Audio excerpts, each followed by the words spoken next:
The observation deck of the Galactic Unity Station had never been so silent.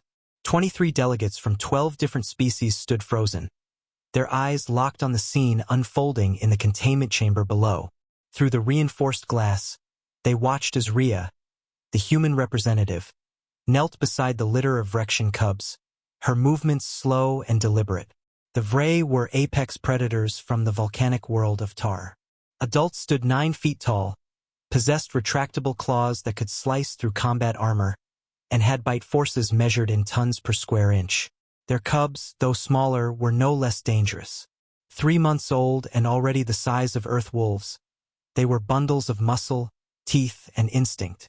"She should not be in there," hissed Ambassador Trellix, his chitinous plates clicking nervously.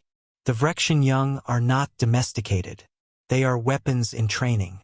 Captain Vaughn, the station's security chief, a hulking Crothian with 4 arms and battle scars crossing his gray hide, nodded grimly. "The cubs have already injured 2 handlers this cycle. Both are in medical. One nearly lost an arm. But Rhea had insisted.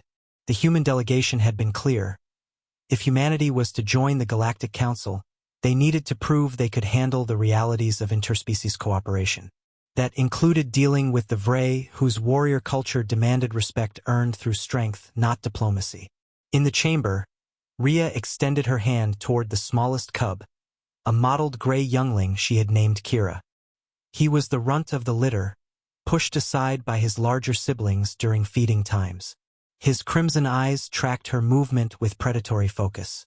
"Easy, little one," Rhea murmured, her voice barely audible through the intercom. "I'm not here to hurt you." Kira's lips peeled back, revealing rows of needle-sharp teeth. A low growl rumbled from his chest, a sound that would have sent most species scrambling for the exit. On the observation deck, several delegates stepped backward instinctively. Rhea didn't move. She kept her hand extended, palm up, fingers relaxed. Patient. Waiting. "What is she doing?" squeaked Dr. Mara, the plenary medical officer, her 6 tentacles coiled anxiously around her spherical body. "That posture, it signals submission. The cub will attack." But Kira didn't attack. Not immediately. He crept forward, one massive paw at a time, his movements cautious. His nostrils flared, sampling Rhea's scent. The chamber's environmental systems carried the smell to the observation deck sensors. Adrenaline, yes, but also something else. Something the automated translator labeled as containment pheromones. The human was calm. Kira sniffed Rhea's fingers. Then, in a movement so fast it was almost invisible, he lunged forward and clamped his jaws around her sleeve. The observation deck erupted into chaos. "Security team, deploy!" Captain Vaughn barked into his communicator. "No, wait!" shouted Dr. Harlow, the other human in the delegation. "Look at her!" Everyone froze again, their attention snapping back to the chamber. Rhea hadn't screamed. She hadn't pulled away. Instead, she was tugging back. Not hard, not aggressively, but with steady, playful resistance. Her face broke into a wide smile, and she made a sound that the translator struggled to categorize. Something between a laugh and a gentle growl. What is this behavior?" Ambassador Trellick whispered. "She's playing," Dr. Harlow explained, his own smile growing. "On Earth, human young engage with predator species this way. Dogs, cats.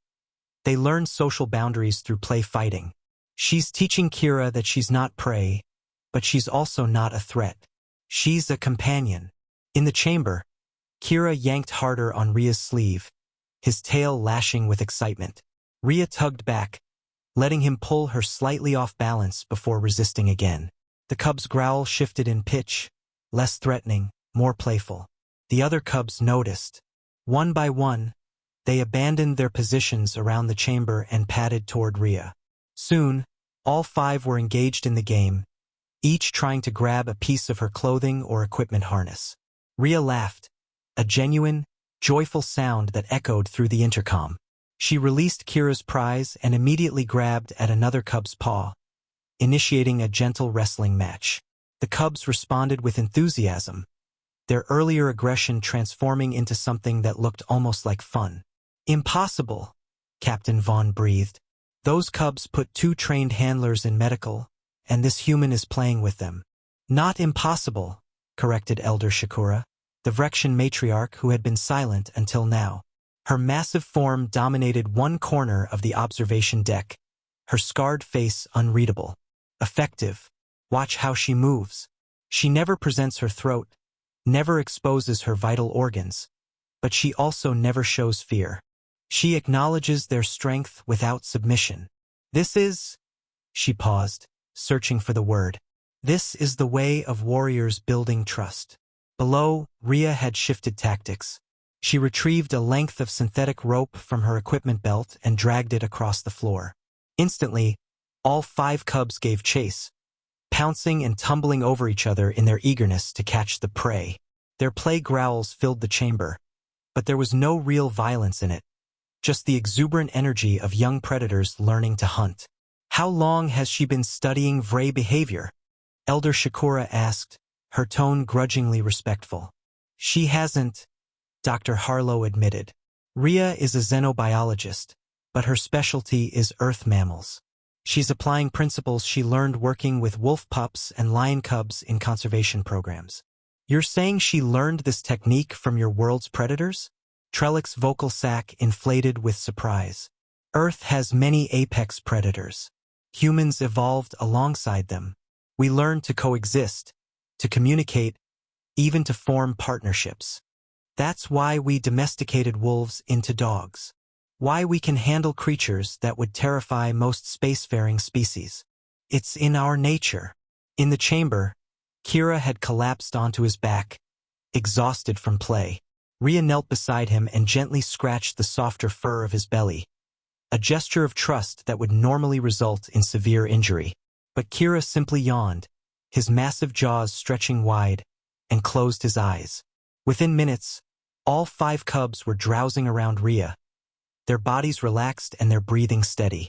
She sat among them like a calm center in a storm of predatory potential, her smile never wavering. Elder Shakura made a sound that might have been a laugh, or perhaps a growl of approval. "The human has done in 1 hour what our handlers could not achieve in 3 months. She has earned the cub's trust." The matriarch turned to face the assembled delegates. "I withdraw my objection to humanity's council membership. Any species that can turn our warriors' children into playmates is either too foolish to fear or too dangerous to oppose."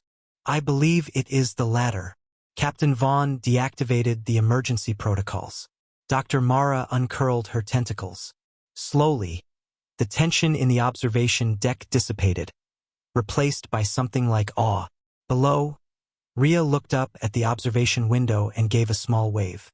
Kira, still drowsy, maintained his grip on her now tattered sleeve. Not in aggression, but in contentment. The message was clear. Humanity had arrived among the stars, and they had brought with them a gift that no other species possessed.